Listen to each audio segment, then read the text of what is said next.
What's up, Flick fans? I was excited when they announced another Lanthimos movie with Emma Stone and Willem Dafoe just months after Poor Things. Does this one live up to the hype, or this amalgamation of movies? Don't get it cut. Let it grow a little longer. And you've lost more weight, I think. Skinny men are the most ridiculous thing there is. So a man seeks to break free from his predetermined path, a cop questions his wife's demeanor after her return from a supposed drowning, and a woman searches for an extraordinary individual prophesied to become a renowned spiritual guide. What do those three have to do with each other? Well, on their surface, nothing really. It's three short films. Think Twilight Zone, think Black Mirror, each one clocking in around 45 minutes long to make this a pretty lengthy experience, one that a lot of people will walk into knowing absolutely nothing about. I can't tell you how many people I heard walking out of that theater saying, did you know it was going to be multiple movies and not just one movie? I mean, just a month ago, I didn't know that's what it was going to be. And if you watch the trailer and you see some of the marketing, the way that they're marketing this on TikTok is so funny to me, because for Lanthimos fans, it's going to get you hyped. I love the music. I love the dialogue. I love all of the actors involved. But for non-Lanthimos fans, aka most people on TikTok,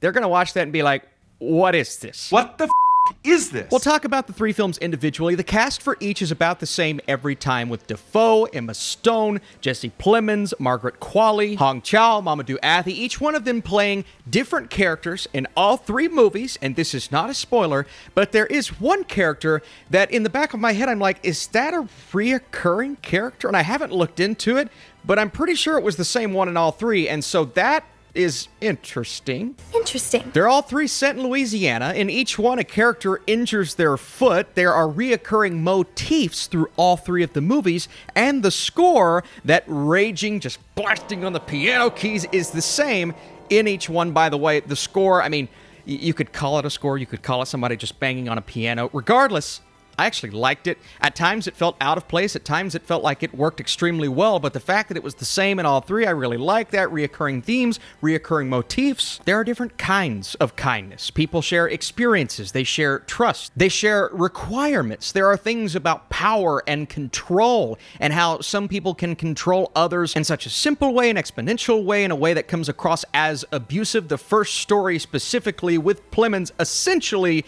doing whatever Willem Dafoe's character tells him to do. I mean, he is obsessed with pleasing this man. But one task that Plemons' character is faced with, he can't find the will to do it, and so by not doing it, he is essentially excommunicated from Dafoe's life. I'm using their real names because there's a lot of names in this movie, but that causes him to kind of do whatever it takes to maybe accomplish this goal. Maybe he has another goal in mind, and so that's the best one. The first one is the best one, and normally that's not the best way to start out an anthology movie, because I found this anthology film to get progressively worse as it went. And not that there's a god-awful one in the bunch, but we definitely start out on the strongest note, and I enjoyed, as weird as it sounds like, this abusive relationship play out on screen and trying to figure things out as I go, and just watching Jesse Plemons act up a storm in this first episode, if you will. And so that was really fascinating. And this does at times feel like a Twilight Zone type of series or a Black Mirror, and I think that's what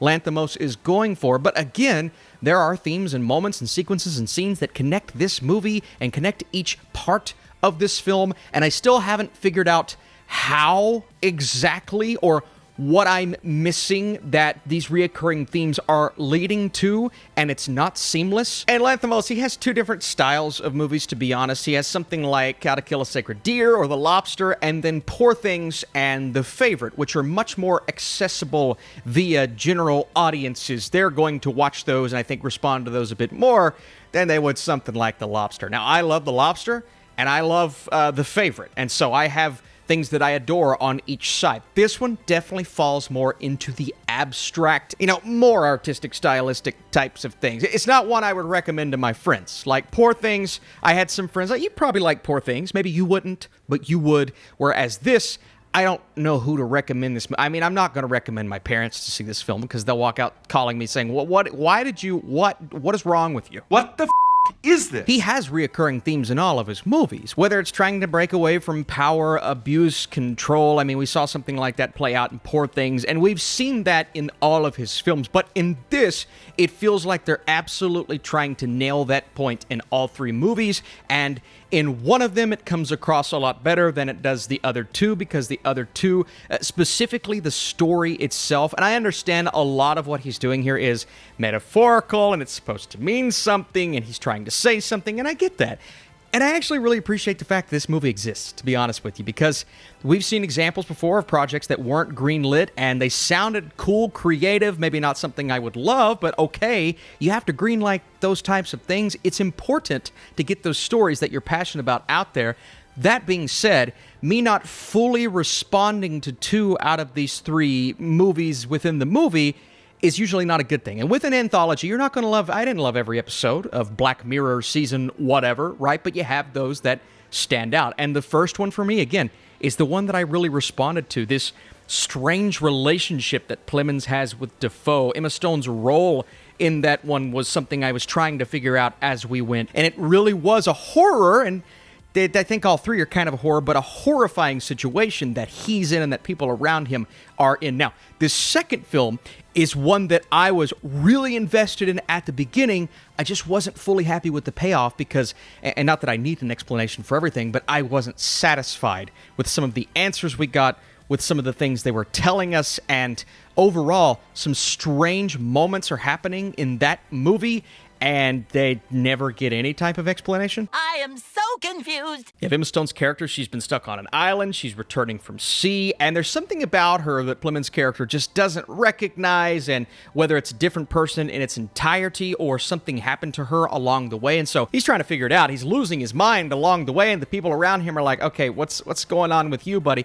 But the way it plays out, right, gets off to a really strong start when she finally gets back. That was great. But then as it goes, it gets more over the top and ridiculous, and I couldn't find the answers that I was looking for specifically, or just the meaning behind it all, because it's not one that's going to give you answers necessarily, and so I found it to kind of fall flat by the end. And then the third story was one that, compared to the first, where I was responding to it throughout, I did not respond to at all. From the beginning, this cult being ran by Dafoe, who plays a wild child in 2 of these 3 movies, and then the search for this messianic figure that they're looking for. It's some sort of like water religion thing. It's hard to describe. And there were things that just felt grotesque and unnecessary in this one, whereas it made sense in the other 2 stories. But in this one, at this point, I just feel like he's doing it to do it, and it didn't really work with the story that they were telling. I just think this story as a whole, this third one, was something I wasn't invested in, I didn't respond to, and it really took the overall experience down because I wanted to find something out of it, but other than the themes that work with the other 2 movies and the things that carry over the actual plot, I just found it. I mean, if it was a long 2-hour movie, it probably would have been a bad movie. It's the biggest piece of dog shit. And as a whole, at the end of the day, it felt like an experience in totality that I required more from. Again, I'm appreciative that we get something like this. The detail that is not only present in this movie, but you have the title, Kinds of Kindness 3 times. The middle one is red, has a lot to do with blood. And so the specificities of this movie really intrigue me, engage me, and there's a lot of thought and care put into something as simple as the soundtrack. The song Sweet Dreams that we hear in the trailer, the way that it plays in this movie, and I know there's a deeper meaning there, but I just wasn't fully invested in the stories that we got. The first one, yes. The second one, sort of, until the end, and the third one, not at all. So I am divided. Before I give you my score, I want to know what you all thought down below. Which one was your favorite? Was it 1, 2, or 3? And we're going to talk more about this movie on this next week's Movie Mode podcast. Check that out and drop a like on this video if you enjoyed it. Kinds of Kindness is an anthology that features one well-written and compelling story that left me intrigued. The other 2 feature fascinating moments but fail to come together. The pulse-pounding score, reoccurring motifs, and series of fantastic performances will satisfy many Yorgos Lanthimos fans. The issues lie within the writing and failure to create unique ideas that will resonate. The themes that carry over are great, but the stories themselves feel too chaotic. I'm happy something like this exists, but it is my least favorite Lanthimos movie that I've seen in totality, even though, again, I did enjoy the first one quite a bit. And the performances are outstanding, specifically Jesse Plemons, whom I'm excited to see work with Lanthimos again on his next movie. All right, guys, thanks for watching. I still got a review for Horizon, and then we're talking the best and worst of June probably tomorrow. I'll see you soon.